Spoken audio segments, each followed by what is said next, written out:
Okay. Here we come. Everybody's got the camera. Everybody's ready to go. Got the audio working. And boom! Hello. My name is Michael Markowsky. Welcome to my studio here in Vancouver, Canada. And I'm going to be teaching you a little bit about how to use your camera. And this is episode 10 of 10. So today is the conclusion of the, part 1 of this foundational beginners digital photography class. And I think I'm going to do a part 2 of this, but I'm going to take a little bit of a break next week and focus on renovating the studio. There's a lot of construction going on here, hence this backdrop in behind me, and so I want to get that all done. And that's a lot of this is done with the generous support of people who have tuned in and contributed a small amount through the PayPal, which there's a description or a link below here. So I really want to thank all those people who generously provided some, $5. I've had a few people give $50 and $100, which has been fantastic. So that's really enabled me to focus a lot of time on developing the studio. So once I get all that done, then I'm going to do the part 2, and part 2 is going to be a little bit more, intermediate. We're going to be talking about doing portrait photography and really getting into lighting and different kinds of setups. And so I'll be going outside and taking some photographs of architecture and water and using some of the filters and all that kind of stuff, which we're going to talk a little bit about today as well. But so today is kind of the book ending of everything we've done so far. And hopefully, if you've been playing with your camera, you should notice quite a development from where we began to where we are now, and your knowledge and understanding about how to operate your camera should be by far exceeding where we began. So what I want to do today is I want to explore a few different things, one of which is I want to talk about color temperature and white balance. And I want to show you how to custom set the white balance on your camera, and how to deal with different types of lighting, because our eyes are used to seeing we don't even really think about different color temperatures very often. It's not until we start taking photographs where we see these very odd results that flummox us, and we wonder why everything is so blue and so orange, or why the color just seems off. And that generally happens when people first go in to start using the manual settings of their camera, and often the camera is not set to auto white balance, so it's which we're going to talk about all of this stuff. But we get some very odd results. So I want to show you how to manipulate the white balance on your camera, and I'm going to talk about some filters for your cameras, polarizing filters, neutral density filters or ND filters, and the uses for those types of things. And there were a couple of other things I wanted to do, but we'll see how far we get. And okay, so if you've got your camera out, what I want to do is walk you step by step through the white balance on your camera. So I'm gonna switch to. I'm gonna show you the kind of setup I have here. I've got maybe I'll just actually point this camera here. Oh. So I'm just kind of showing you a little bit about the scene that we have here. And so this is live view from my camera, my Fuji XT3.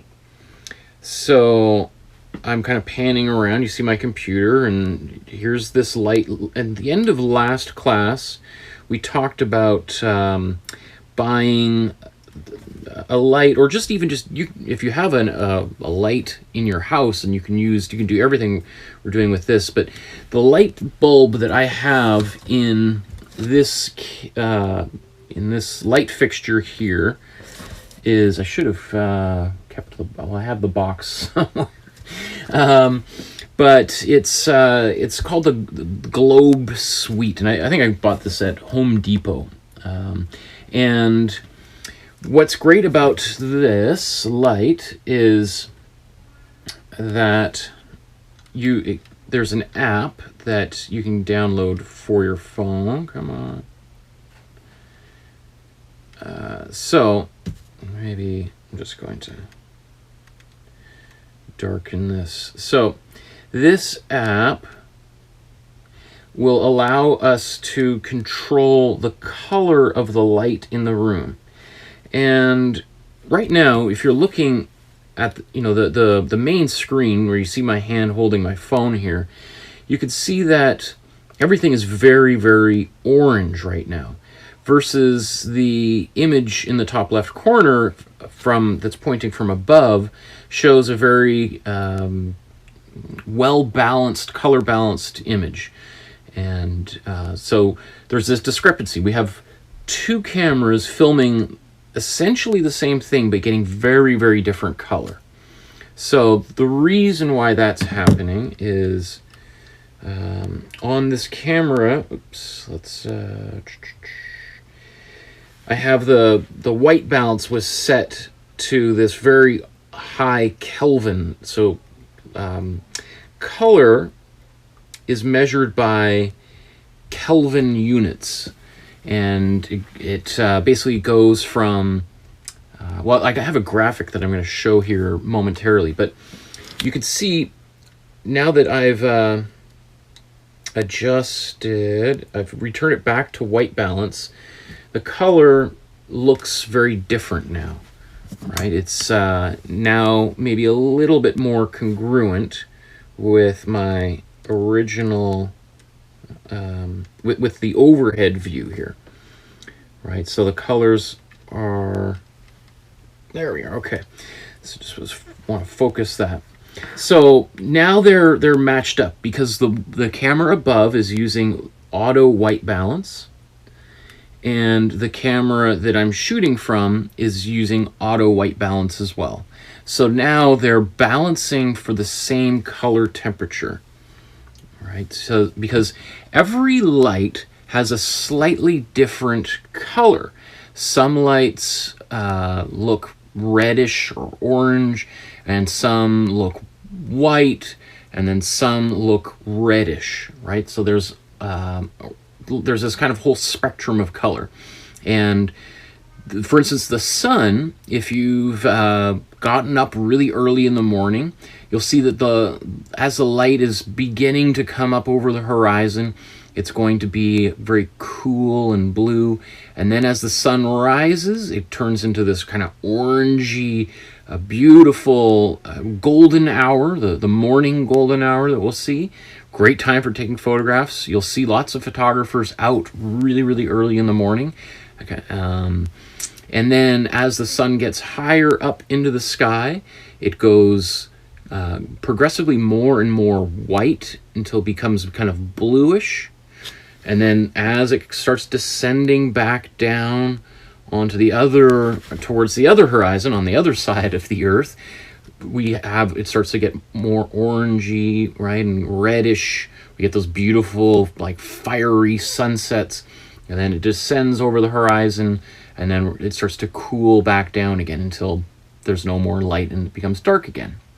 And I'm not a scientist by any means, but the reason why the color of the light, of the sunlight, changes throughout the course of the day is that essentially the sun is not itself changing color, right? So it's not like if I'm standing in Vancouver and somebody else is in New York, that they're looking up at the sky and all of a sudden the sky is blue because it's blue over in Vancouver, right? It's still staying the same, but because I have, let me see, I should have thought about this before, but I sewed all of these planets that I have down here that I prefer our daughter's bedroom. But how can I quickly explain this? The quick and dirty way of doing.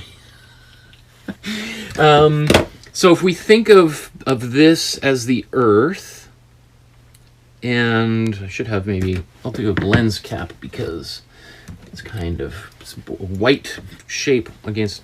So let's say this is the sun, right? The light coming in on this way has to go through a whole bunch of atmosphere to reach me. So I'm standing right here. So as it goes through here, it's diffused, and that's how we get this kind of orangey hue, right?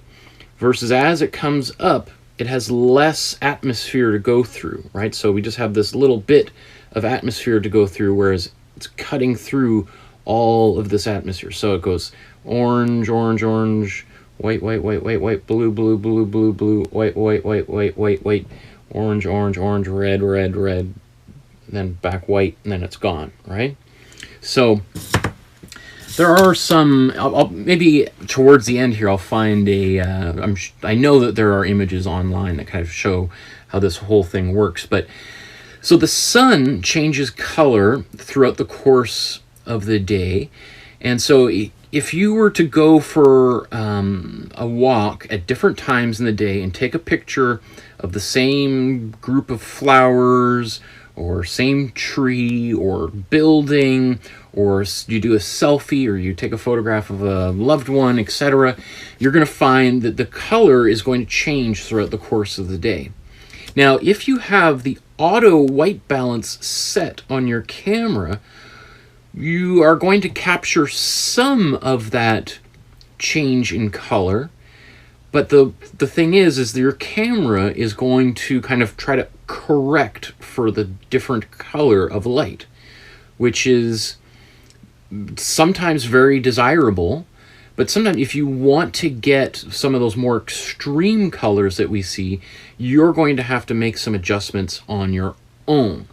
Right, so that's important to know, because sometimes people are out there trying to take pictures of a really beautiful, fiery sunset, and they keep looking at their camera and they see the light that, the sunset looks nice, but it doesn't quite have the saturation and intensity that we see with our eyes. And so I often hear from people, my camera isn't taking pictures like like I want it to. It doesn't look like like what I see. Right? So understanding how your white balance works will allow you to manipulate your camera to start taking pictures, especially when it comes to color, more like how you see it. Okay. And so that's sunlight. So sunlight is its own wild thing. Then we have lights, human-made lights in houses, buildings, street lights at night, all sorts of different kinds of things. And every light bulb is different, right? And if you start taking pictures inside your house, even in the daylight with your lights on, you might start seeing some very odd things, like the light from outside has maybe a bluish quality, whereas the lights indoors are often much more orangey. How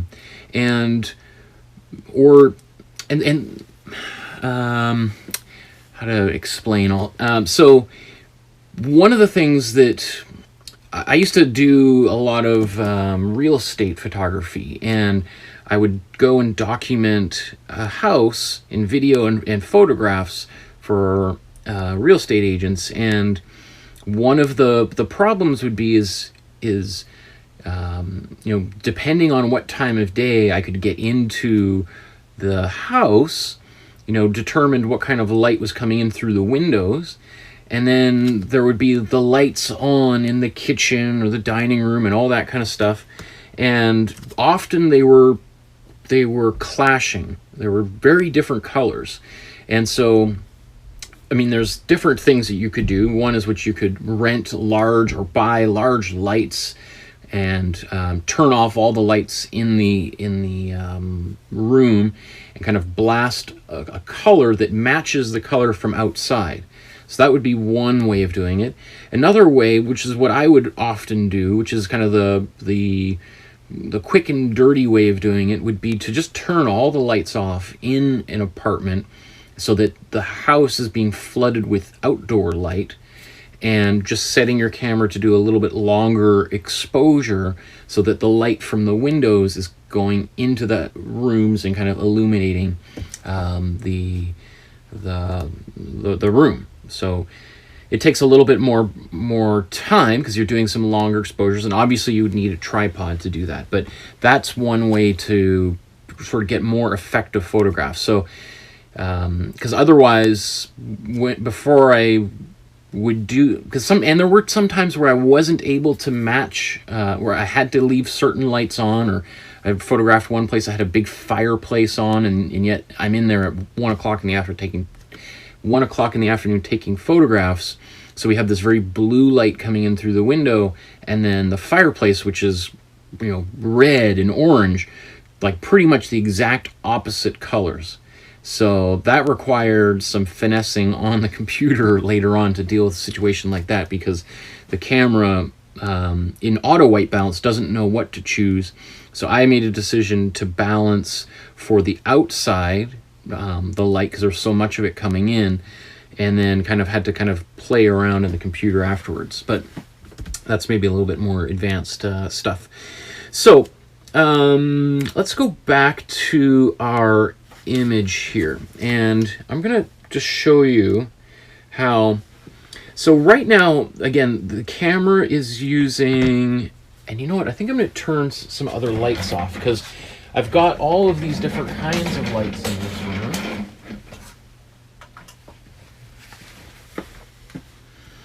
Okay, so you see how that kind of changed things already.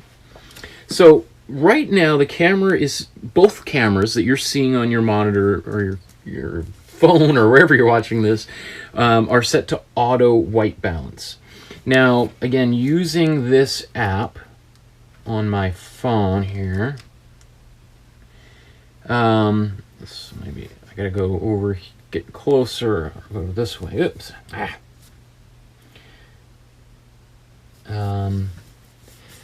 So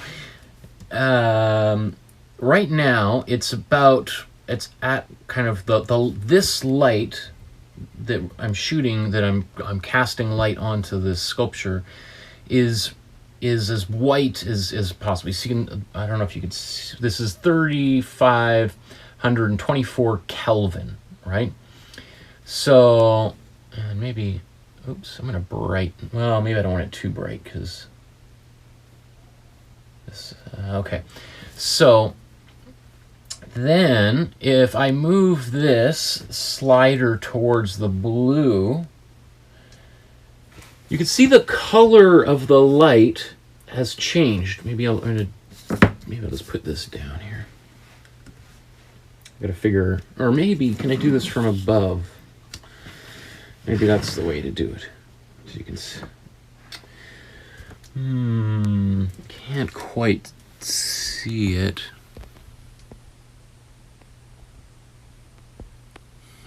So I'm just darkening the above camera here, trying to get it dark enough so you could see this app. Okay, so right now we're at, it's bluish light, but the auto white balance in this camera, the one that you're viewing, on the main screen here, is trying to compensate for that color. So now I'm moving the color back up towards just white. I'm just gonna do, press the shutter halfway down just to see if the camera wants to try to adjust the white balance again. And then now I'm dragging the light over to the, I'm gonna go all the way to the far end, and now it's in kind of this orangey color. And so the camera is trying to, I don't know if there was a slight change there from orangey, and then it's kind of the camera white balanced back again. It hasn't fully corrected for it, but it certainly made a difference. Like, because this light that we're seeing right now is basically, this area is pure orange, right? So it's compensating for it and trying to get the, you know what I should have actually while I'm doing all this is a piece of white paper in the background, because this will help you kind of see.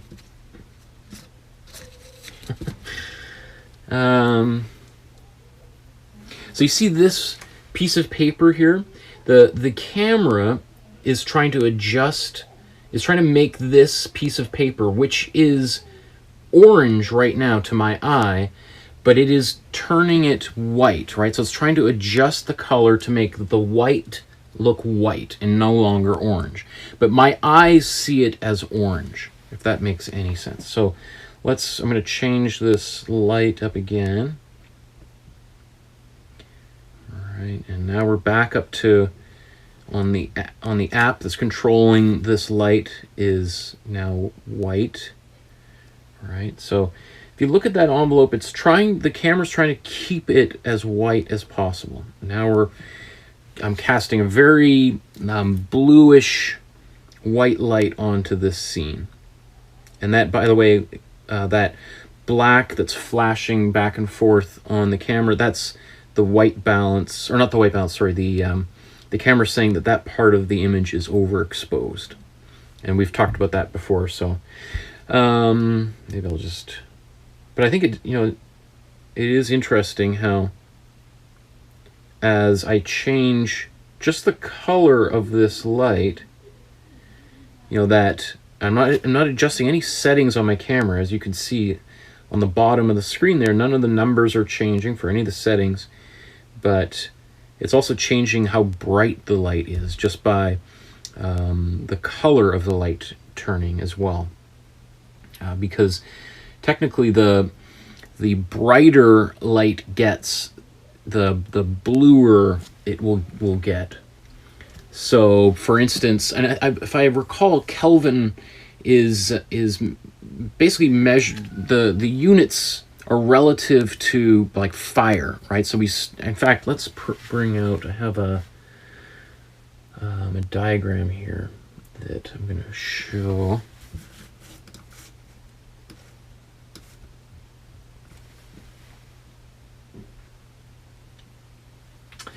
So if we look at this chart on the screen there, you see that there's various different these Kelvin units. So kind of the least hot, right, is a candle, right? A candle is a fire, but it's not as hot as, if we keep on going, if you think of like a really, really, really hot, when you're melting metal, or the center of a flame, as it gets super, super hot, it goes blue. Or maybe you've heard of the term like white hot, right? So as it heats up, right, the color is actually getting brighter and cooler, right? So, which is kind of odd to think about. Like, it's I've never actually even, now that I'm saying it out loud, it sounds a little bit odd. So it's technically actually getting hotter and hotter and hotter, that light, as it's getting, same thing, with your camera getting overexposed, right? There's just more and more light. It's getting brighter and it goes white, right? So it's losing its color. So anyway, what I want you to do is with your camera is, let's just point your camera at anything, really. And we don't even have to worry necessarily about the color of the light that you see. I'm going to bring this back up here. Okay, and what I want us to do is play with the white balance. So first you want to find the white balance on your camera.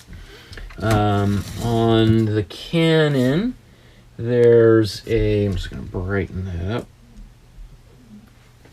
There's a white balance, a WB button right on the camera. There's a little button for it on the Nikon. I'm trying to remember where the white balance is on the Nikon. I'm not a Nikon shooter, so I'm trying to remember. I think you go into, you press there's a little button that with an I on it, like the letter I, and you press that and it goes into the quick menu, and then you can select white balance in there. And so it's a little bit bright. Get that flashing can be a little annoying, isn't it?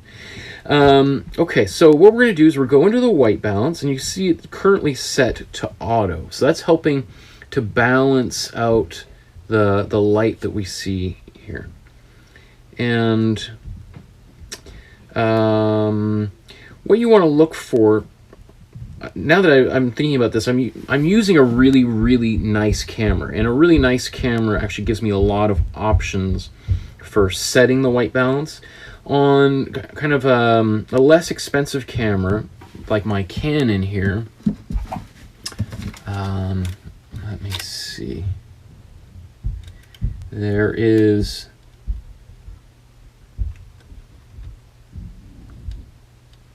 I haven't used this in a little while. Why is it being cranky?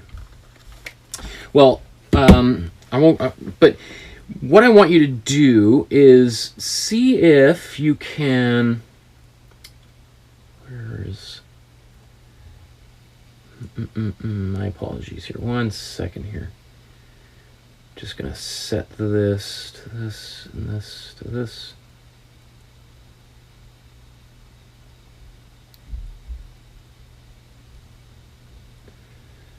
Okay. So what I want you to do on your camera is see if you can set your white balance to match. If you have something that looks like a candle, I want you to, like a little icon that looks like a candle on, like the icon on the right in the diagram. You could go to that. I'm going to just go to my custom settings. And I'm going all the way back down. You see how the light changed, right? So I have right now this light bulb. If I I just want to double check before. Okay, yeah. So this light bulb is casting a kind of a so-called pure white light coming out of the camera. Oh, darn it. Let me see. I gotta go back up here. Okay, this. There we go.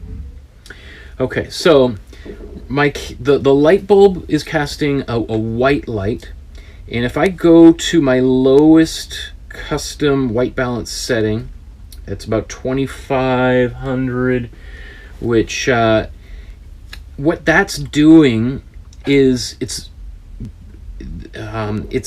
adding kind of a bluish tint to the image, right? So if like in the diagram, you were taking pictures of like candles and we had a very reddish scene, right? If I instead set my white balance to the lowest, right, it's going to basically give a white quality to it. So let's say if I was instead, now I just turned the light bulb. Now this light that's shining out of the camera, I'm just going to show this here. So the light that's coming out of this light bulb is like pure orange, right? So the light is pure orange, but my camera is now using basically like almost like you could say like a blue filter to now return this scene to as white as possible, right? So it is a little bit kind of confusing because what I see is an orange scene in front of me, but what you're seeing on the screen right now is, so maybe I'll, in fact, just so to kind of prove this, well, the auto white balance is trying to compensate for it. But, so this would be, if I was in a scene like at a birthday party, right? And I was trying to take pictures of little kids trying to blow out candles, and I found that the scene with my auto white balance was too reddish, right? I could set the white balance on my camera to the lowest kind of temperature, and unfortunately not, especially the less expensive cameras aren't going to tell you these custom settings. That's why I created this chart here on the screen. So unfortunately, some cameras will tell you as you're going through the white balance what the color temperature, the Kelvin unit is. But that would help you kind of compensate for that bright light. So the next thing you could go to, if you have a candle in your white balance, you could go to like a light bulb. So let me just see, I got a light bulb here. So for an incandescent light bulb, you know, or tungsten, you know, if you think of like those old-timey light bulbs that people have, or I saw them at Home Depot the other day, these kind of gigantic bulbs that kind of look like you can see the filament inside, right? So this this would compensate for that light that is kind of very orangey and give it that blue cast again, right? So I'm just gonna, so again, this light that we're looking at here, where you see my hand touching, this is an orange light, right? It's orange, but it's appearing relatively relatively clean and so-called normal right now. So you could go to the light bulb, right? The next thing, I don't have one on this camera, but sometimes people will have an icon for a sun that is rising or setting, a sunset balance. And so you could try using that. Let me see that. Well,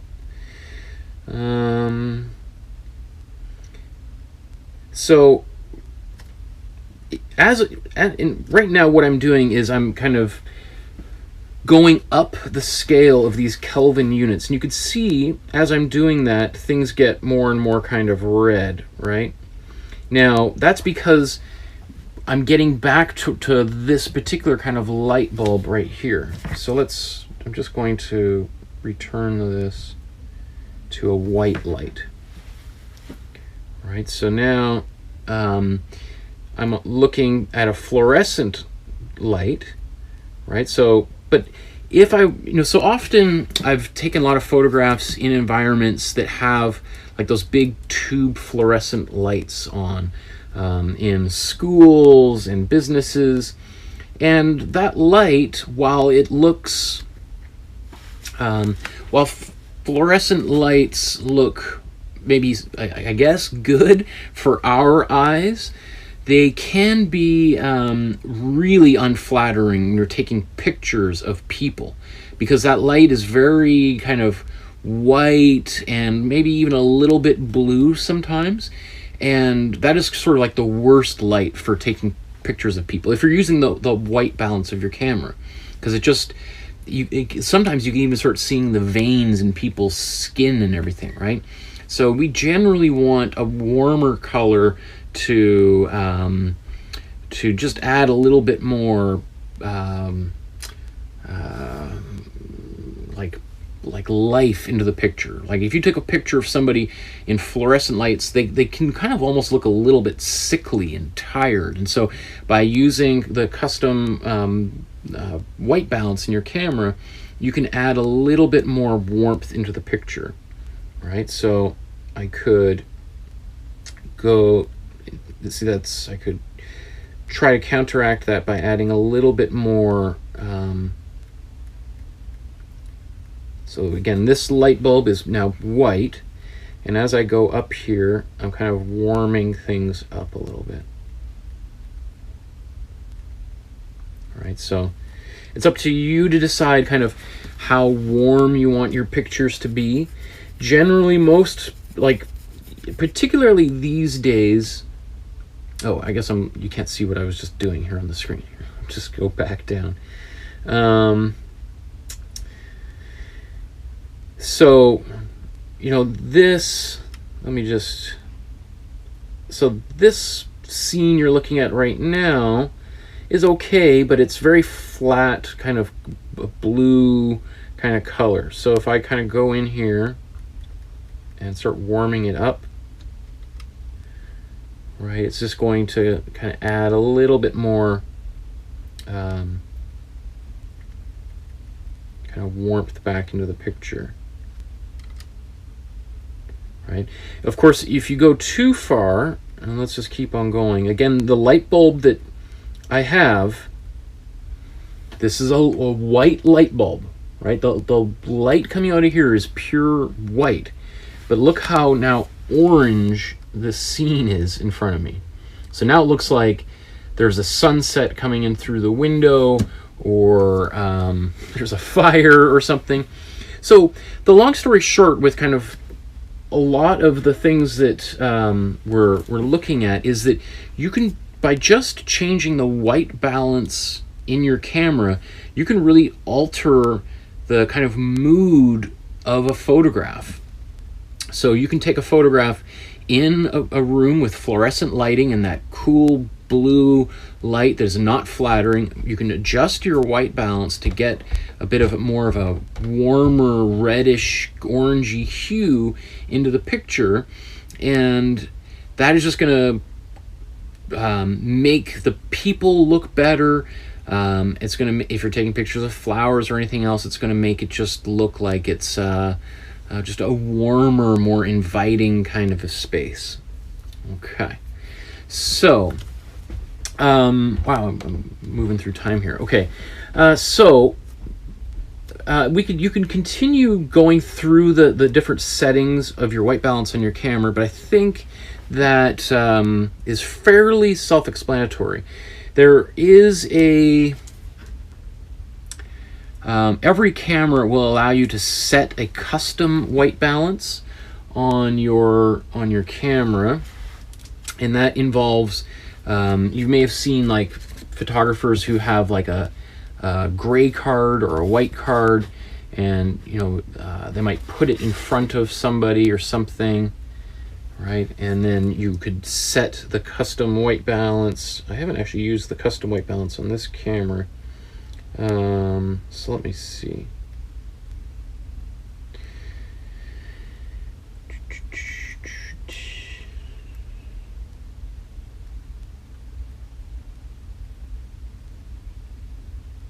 Okay, so this is trying to balance that the light that is coming out here and try to make it more pleasing to what the camera says is white. Anyway, I want to move on from playing with the color temperature, talking a little bit about filters that you could use for your camera.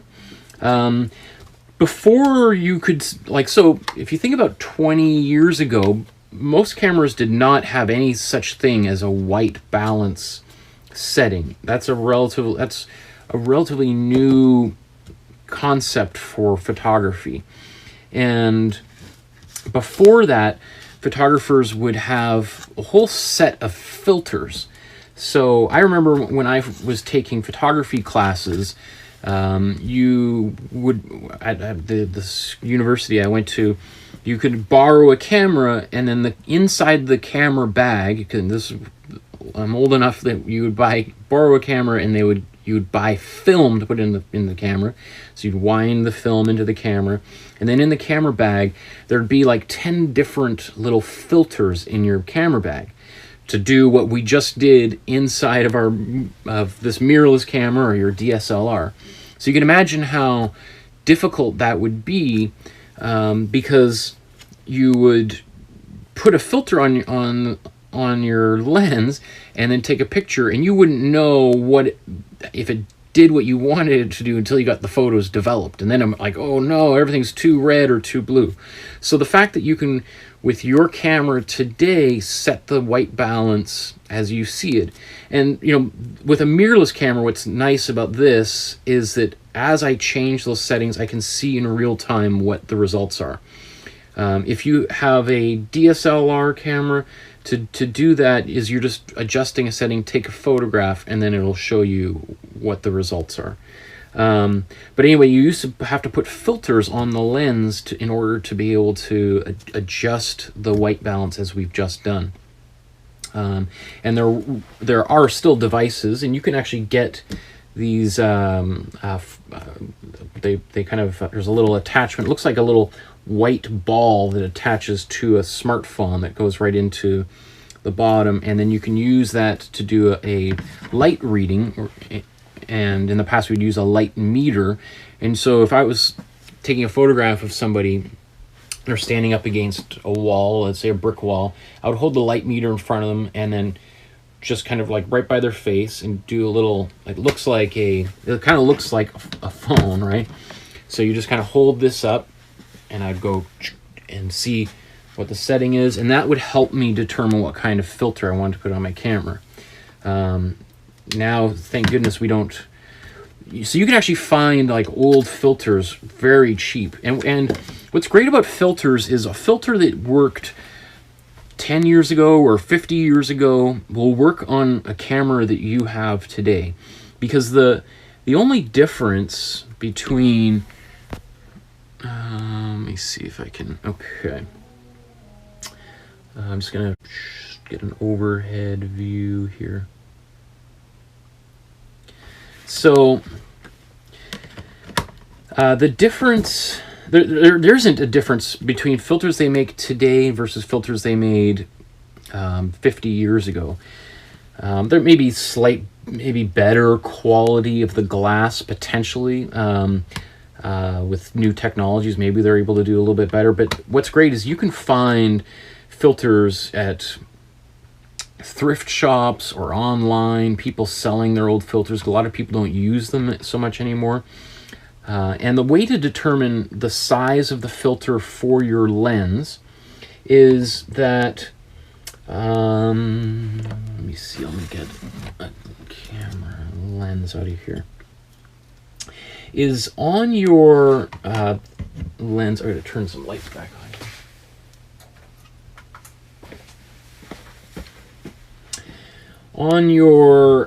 On the lens itself, let me see if I can, I don't know if you'll be able to see this, but you'll see some markings. I think I have another lens that maybe isn't on a diagonal like that. Let me see. This is a Canon 10 to 18 millimeter lens, right? And on this side here, I see this, it looks like a 0 with a line through it, and then it says 67 millimeters, right? So that means that any filter that is a 67 millimeter filter will fit on this lens. So this filter can just screw onto the lens. Eventually it'll go in there.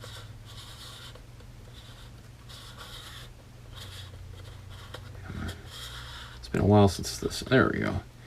And so this is a circular polarizer. So this will actually can turn and change as for different kinds of settings. A polarizer is the use for this is for cutting down the glare on, if you're taking pictures of water, like if you're on a boat and taking pictures of the ocean and the bright sky. What's great about a polarizer is it can darken the really bright sky and return it back to kind of like on the image here, right? So if you have like a kind of a whiter sky, a little bit more cloudy, or it's super bright in the middle of the day, it's going to bring some of the blue back in. It works a little bit like sunglasses, right? Maybe you've seen those, like the blue blockers glasses. It kind of works a little bit like that. And so this variable filter, by turning this, it will kind of make it darker or brighter, I guess you could say. It also helps kind of see through water. It kind of cuts down the glare. So if you're trying to take pictures of, let's say, koi fish in a pond, right? And you can see them with your eyes swimming through the water, but when you try to take a picture, all you see is this big bright reflection. You put the polarizer on your, the filter on your lens, and it's gonna all of a sudden kind of cut that glare off, and you'll be able to kind of magically see through the water. So that, I mean, it is really, really helpful to have, if I was to get filters, the two filters I would consider getting would be a polarizer, and then an ND, or neutral density filter. A neutral density filter is much more like sunglasses in the sense that it reduces the amount of light that would hit your eyes. And same thing, so if you want to do time-lapse photos of or long exposure photographs, let's say you want to go to Times Square in New York City and take a photograph of people milling and and you want to have them kind of blurring as they cross the street, but you go and set up your camera and you try to take exposure in the middle of the day, well, you're not able to really do a long exposure because there's so much light that everything is just going to be really too bright. So you put an ND filter on, which cuts that light down that's coming into the camera, so it'll allow you to take a longer exposure, right? Versus, at night, you don't need a filter, an ND filter on your camera, because it's dark, right? We don't have a problem with too much light at night. I know it sounds super obvious, but once you use a filter on your camera, you'd see the difference. So the two kind of filters that are most helpful for photographers are polarizing filter and an ND filter. And this one, I got on sale. I think it might even have been cheaper. I got this at London Drugs here in Vancouver, and because most people don't use filters anymore, I think I saw it on the shelf and it was on sale, and the salesperson was like, "Oh, if you're interested in any of those filters, I'll give you 20% off or whatever on top of the sale, just because we want to get rid of them," kind of thing. Because most people don't use them anymore. So many people take photographs with their phones these days that a lot of camera equipment that is very specific like that is you can find reasonably cheap. So I would keep my eye out for a polarizer. ND filter would allow you to take those time-lapse photos in the middle of the day.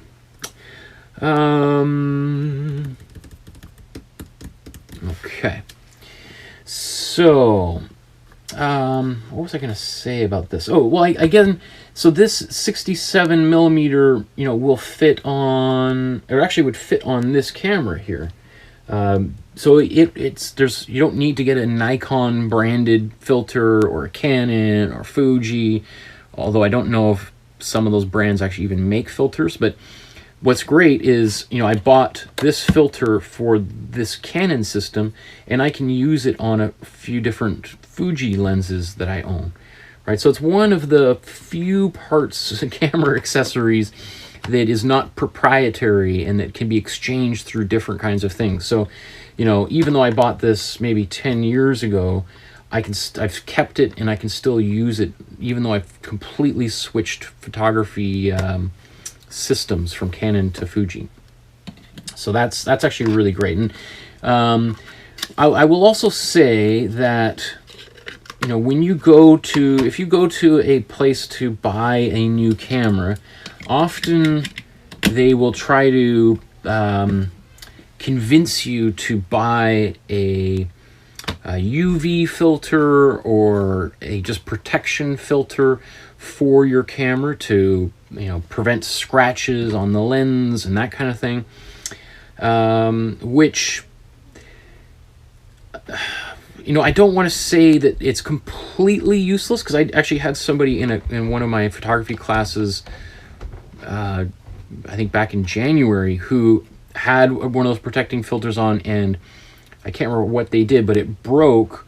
So it actually did save the lens itself from getting broken, right? So it just looks, it's basically just a clear filter, a piece of clear plastic or glass that fits on the front of your lens to protect it.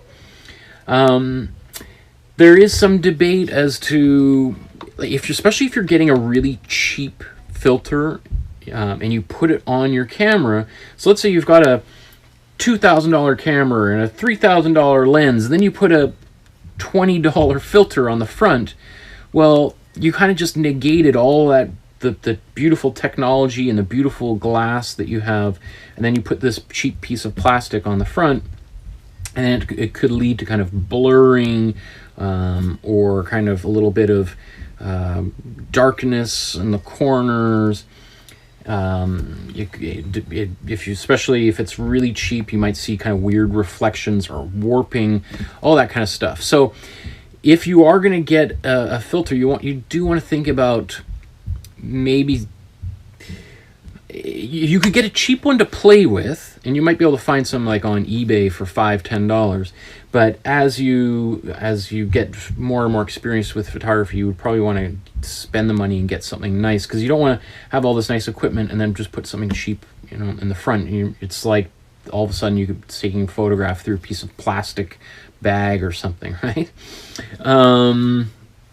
Okay, so I think I did want to talk about a few more things, but maybe at this point, what I want to talk about is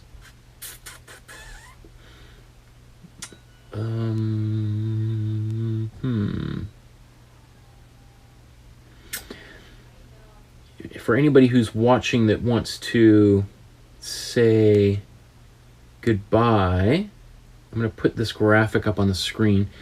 It says for next class, and as I said, technically today is the final episode of the course, but I'm going to do a part 2 to this and just keep on moving forward and keep shooting new videos, not next Monday, but the Monday afterwards, which brings us into June, I believe.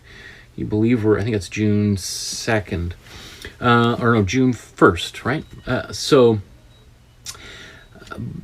But during that time, I would encourage you to continue to play with your camera. So just experiment, even if it's just for like 20 minutes, playing with your camera and try setting the white balance to something other than the auto white balance, or AWB, right? And you'll just see how it changes the color. So in those situations where you're really frustrated, where you're getting the wrong color of the light, it just seems off, just try a different white balance setting. The other thing is to try taking photographs outdoors of the same thing. So go outside and take photographs of the same flower at, let's say, 3 different times during the day. Take one on your way to work, take one, well, how would, if you just, let's say, brought your car keys with you, you probably would need them to get in your car, but let's say you take a photograph on the way to work before you get into the car of your hand with your car keys, and then at 8 in the morning, you take another one at 1 o'clock in the afternoon, or 12 at your lunch break, and then another one at 5, and let's say do another one right as the sun is setting at 8 or 9 o'clock. You'll see how really radically different the light of the sun is at different times. And then the last thing that I would suggest you do is just to start keeping an eye out for creative use of color in photos that you might see in magazines or newspapers, etc. Because you'll see that a lot of photographers play around with the color of light. Oh, you know what I was going to say is, if you even, what I do want to do is actually just a quick little demo here. And I do have, I think Benjamin sent me at least one photo here. So I'll talk about his photo, but maybe, actually, you know what, let's talk about his photo with, and then because I was going to do a little quick photo editing on the computer here. So I'm just going to blow this up here. I think he was the only person who sent a photo in this week. So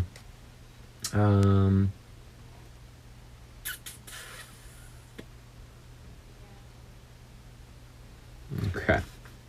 So the image on the screen here is of a cat stalking something in the yard or the forest or wherever this photograph was taken. And you did send two here. So one looks like you've just cropped this. It looks like the same photograph, just been cropped.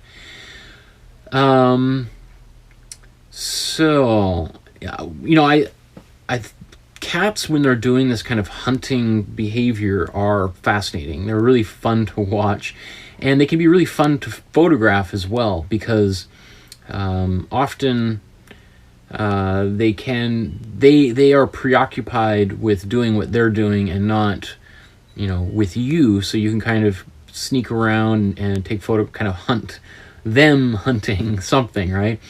And they can be still for a period of time until they leap at something, right? So they kind of make good models at this time.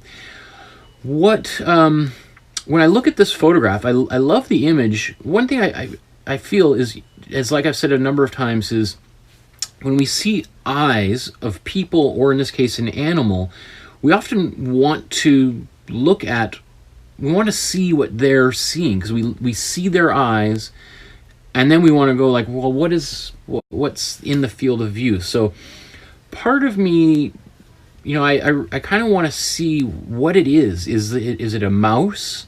Is it just a sock, or a ball of yarn, or what is it? Because there's something right off camera here that has got its attention, or at least that's the way that the photograph seems, right?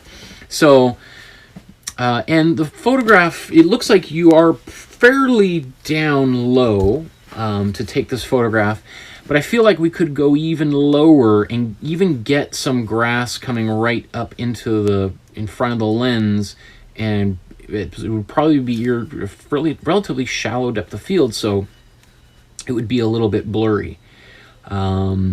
So, and maybe I'll show you just a couple photographs I took of my daughter doing something similar here, which is in the thumbnail to this video. So I would have tried to get the camera down even lower, and even if I could get my camera positioned so that whatever object might be kind of blurry and in front of the camera, and we don't even know what it is, but we know that the cat is looking at it. Because right now I'm like, what is going on? What is the cat hunting? So, and you know, some people might really like that. They might like that mystery and not knowing what is happening. I want to know. I want that story to kind of be able to complete itself to some extent.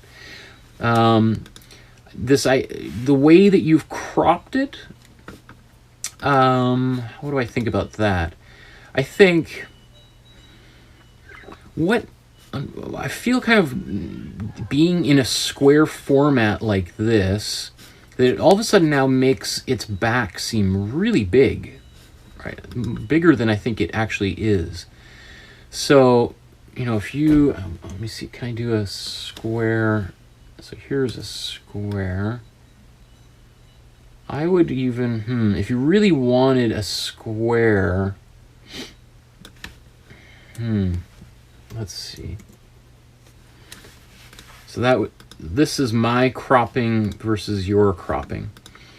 Personally, I would do something like that, because at the very least I can see a little bit of its hind legs, so it makes it look less like it's this humongous, because right now it looks like this body could just extend off of the picture just kind of endlessly, right? So we want, the reason why I've kind of cropped it with a little bit of here, it looks like the shape of its body doesn't extend infinitely. And I assume probably why you did this is you're probably thinking about like that rule of the rule of thirds, or the and so you're probably moving this into position so that it's on kind of one of the thirds. But I would position it even further off to the side, personally. But I don't even, let me see if, I don't even know necessarily if it needs, if the other thing too, that if you wanted to kind of crop,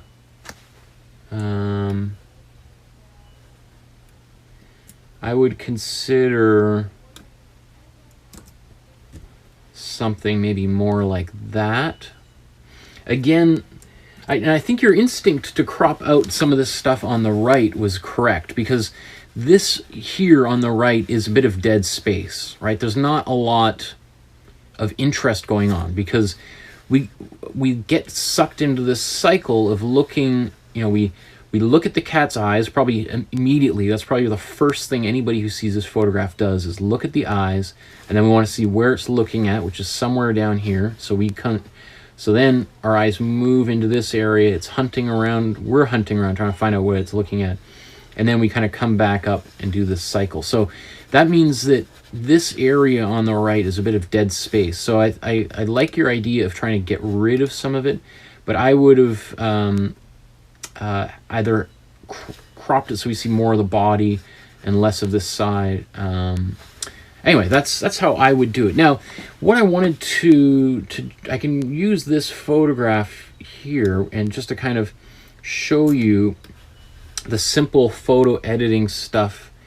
In the next class, I'm going to talk all about photo editing, and I'll do at least a full episode on the simple photo editing that we can use on the free software that comes with your computer, whether it's a Mac or a PC. But just for our purpose here, one of the things, so let's say you take a picture and you get it home and you realize, oh, it's too blue or too orange, like, oh. So, well, this free software you have does enable you to adjust the color temperature, kind of to simulate and do a little bit like what we were doing on the camera itself. So, you know, if let me see, how can I move this? Oops. I'm just going to actually move that up here. So I can make the scene, which I think originally it was kind of actually a really nice color. Like, I like this, there's a bit of an orange cast to the picture, so it has a little bit of that kind of golden hour quality. But if I didn't want that, you know, I slide it over here, and now it looks like much colder. You know, it looks like maybe 6 a.m. on like a winter day, right? Where we almost expect there to be some cold dew on those leaves and grass. Whereas if we go even further to the right, you know, if we go extreme, now it really looks like a very warm sunset summer kind of day. So it's just really interesting to see how just changing the color temperature of your photograph can really change the mood of the image. All right. Let me, I think in this here, I do, yeah, I have the thumbnail. So I'll just show you the original thumbnails. These are the photographs of my daughter that I used to create the thumbnail for this video that we're talking about right now. And so I'm laying on my stomach on the ground taking this photograph, as well as this one too. And this one here, I get even lower to the point where I have my camera on the grass. I don't have a tripod. So I'll just take this right off. So I was like laying, like if this is the ground, I'm right on the ground, and there's now grass and flowers coming up into the field of view of the photograph. So this just really, so now I'm actually lower than my daughter, right? So just in terms of that kind of power balance that we see in a photograph, I'm no longer looking down at her or even meeting her straight on. She's above me in some way, right? So that just gives her some like agency and power, right? And I want, you know, I want, whenever I'm taking pictures of people, I want them to look empowered and strong and, you know, like in control, right? I want them to, because that just, everybody wants to feel like they're in control of who they are and what they're doing, right? Versus if you're taking a photograph looking down on somebody, it makes them look kind of weak and the lacking control, right? So, and just in terms of some of the things that we talked about on the very first class about composition, you can see I've moved her off to the side so that she's looking up into this space here, and it looks kind of like she's dreaming or imagining something, or who knows what she was looking at, a bird or whatever. But, you know, and same thing, this is, I think, I don't even think, this is the same position. It's just me kind of moving a little bit around on my belly. And she is in the middle of the picture. You know, I'm kind of moving my camera around. But whenever if she looks over this way, then I move my camera so I get more, and then she looks this way, right? So that I can get a little bit more. The only kind of, and this is similar to what we were talking about last class with the eagle, is that her whole body is oriented towards the left here. So I didn't want to kind of completely, I didn't want to, let's say, I could have cropped the photograph, like, these aren't cropped, these are right out of the camera.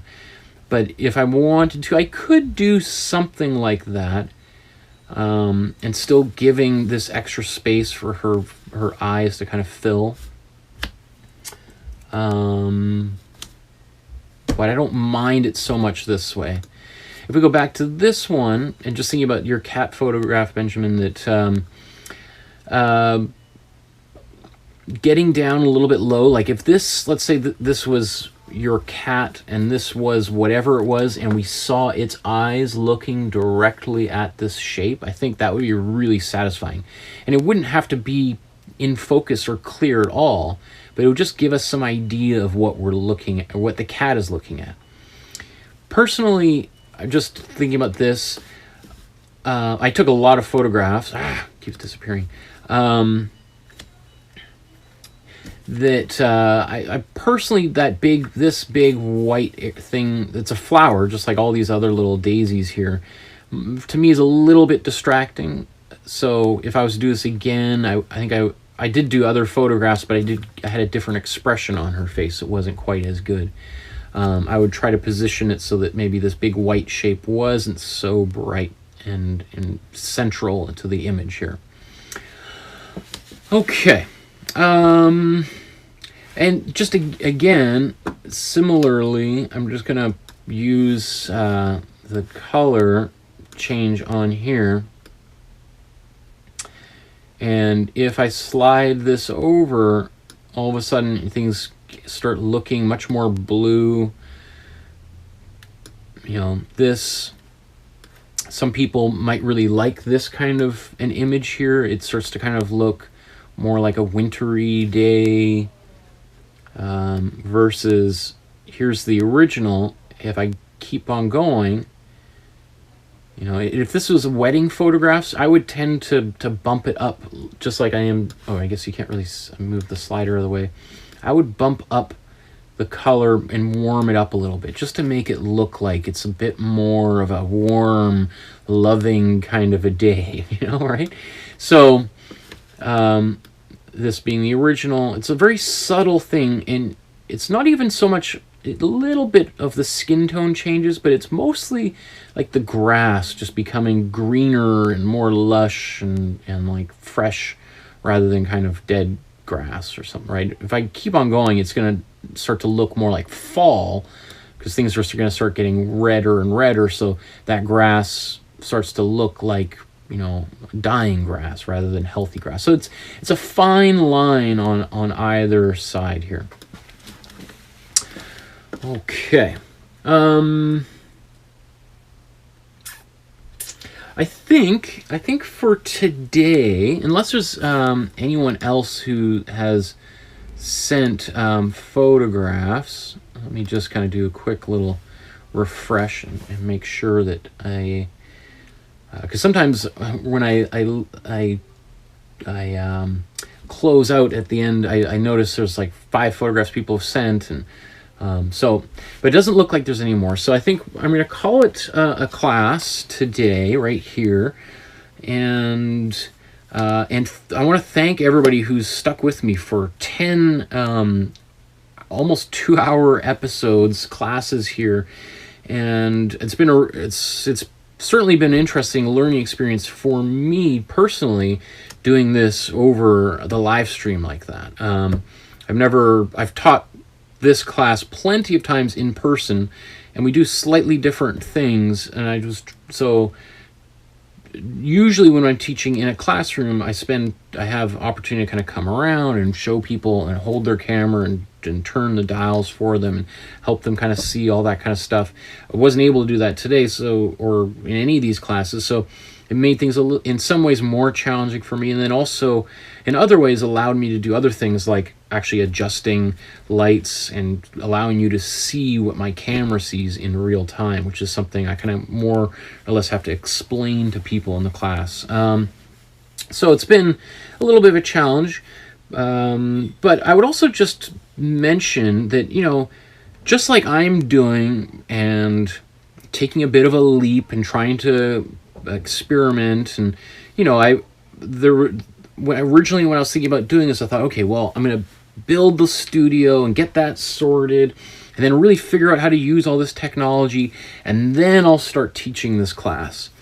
And I just was like, well, that could take me months to figure out and do all of that. So I just decided to jump feet first off the deep end and to start doing this. And there, as you've seen, have been a few glitches along the way, but overall, I'm pretty happy with the way things turned out.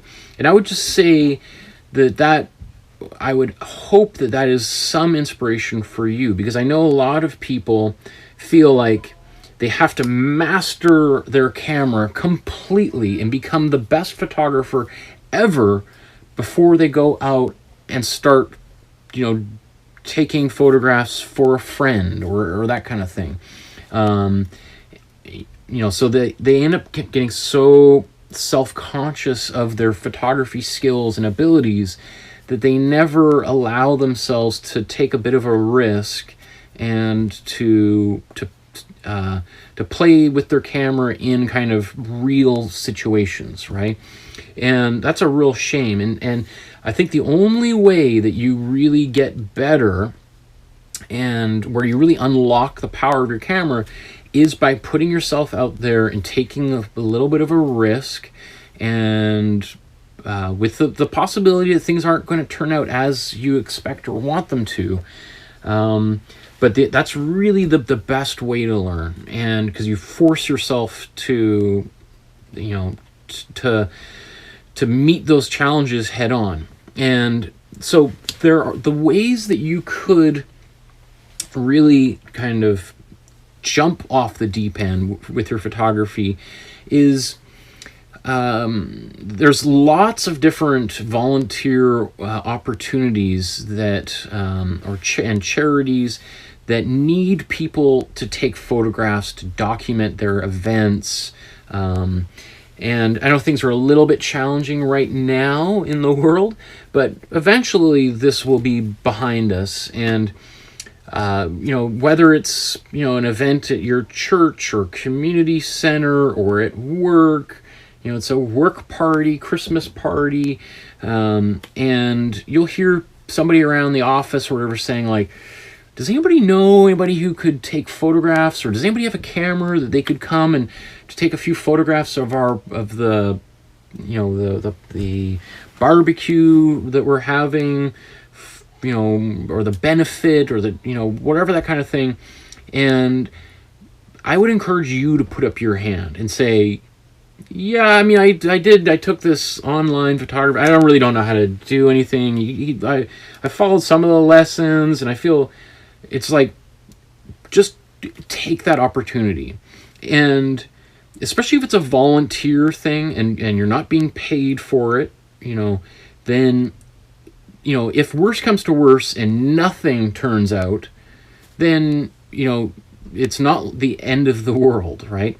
And if you're really, really worried about getting coverage and making sure something turns out, then take, let's say, 25% of the photographs on your camera and then the rest on your smartphone, right? So you have that backup, right? So you take a couple photographs on your camera, it's around your neck, and then take your phone out of your pocket, take a few photographs, put your phone away, take a few more on your DSLR mirrorless camera, so that you're then becoming more and more comfortable with your camera in real time when it matters. And you just have to do that a few times to then feel really empowered. And I know that there's going to be a few shots that you miss. There'll be the CEO or your boss, doing something, and you try to get that photograph and they're out of focus and you feel terrible about it. It's going to happen. That stuff has happened to me. But if you're, starting to kind of just play with your camera and put yourself out there, you are going to get better at taking photographs, and it starts getting very exciting. Once you kind of master some of these basics that we just talked about in this course, you are going to be able to take photographs you never imagined you were capable of. You're going to start becoming more interested in watching videos like this and looking through magazines and starting to kind of question how photographers took their photographs.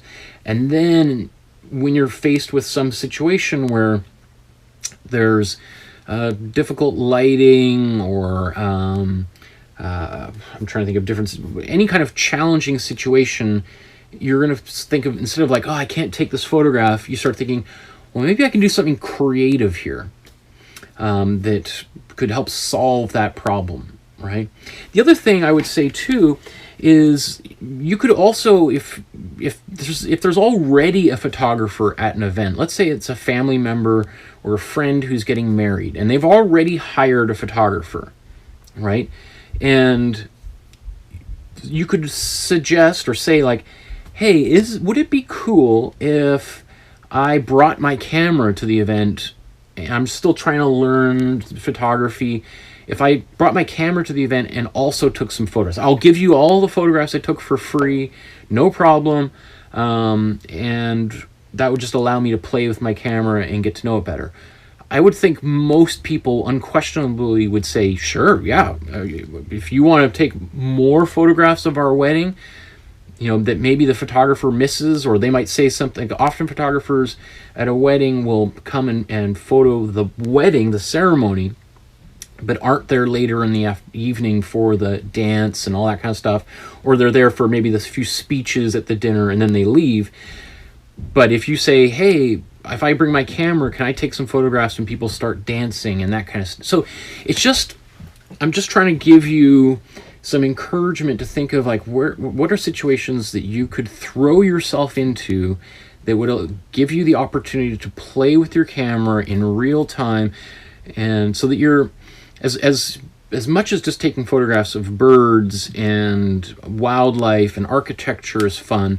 Once you start taking pictures of people, then I think it really starts to make you feel like a photographer, right? You start to really, because it can be anxiety inducing to start trying to adjust some dials when somebody's smiling into the picture, right? So, but if you do that a few times, you start to kind of get the habit and the knack of it, and you'll be able to take photographs more easily without that same kind of fear and anxiety that everybody has when they first start out. So there's nobody who wakes up, and is instantly a good photographer. Everyone has to overcome some of these technical challenges.